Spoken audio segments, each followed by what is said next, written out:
नमस्कार शेतकरी मित्रांनो, आजपासून पुढील 3 दिवस म्हणजेच 7 मे पर्यंत विदर्भ आणि मराठवाड्याच्या काही भागामध्ये वादळी वाऱ्यासह जोरदार पाऊस तर काही ठिकाणी विजांच्या कडकडाटासह हलक्या ते मध्यम स्वरूपाच्या पावसाची हजेरी लावणार असल्याची माहिती आज भारतीय हवामानशास्त्र विभागाने वर्तवलेली आहे।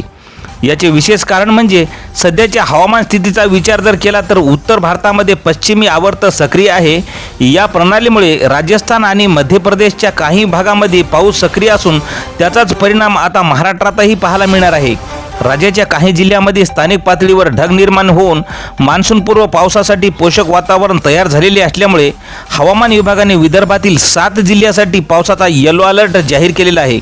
यामध्ये यवतमाळ, वर्धा, नागपूर, भंडारा, गोंदिया, गडचिरोली आणि चंद्रपूर या जिल्ह्याचा समावेश आहे।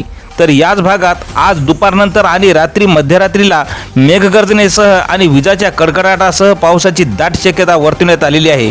विशेष म्हणजे गडचिरोली, चंद्रपूर, वर्धा आणि अमरावतीमध्ये पावसाचा जोर अधिक राहण्याची शक्यता आहे। त्यासोबतच मराठवाड्यातील नांदेड, परभणी, हिंगोली या जिल्ह्यामध्ये आणि विदर्भातील वाशिम, अकोला, बुलढाणा या भागातही स्थानिक ढगाची निर्मिती झाली असली तर पावसाची काही ठिकाणी हजेरी लागू शकते। उत्तर महाराष्ट्रातील जळगाव, दक्षिण धुळे आणि नाशिकच्या काही निवडक भागात तसेच छत्रपती संभाजीनगर आणि अहिल्यानगर जिल्ह्यातही दुपारनंतर आणि रात्री मध्यरात्रीला हलका पाऊस होऊ शकतो।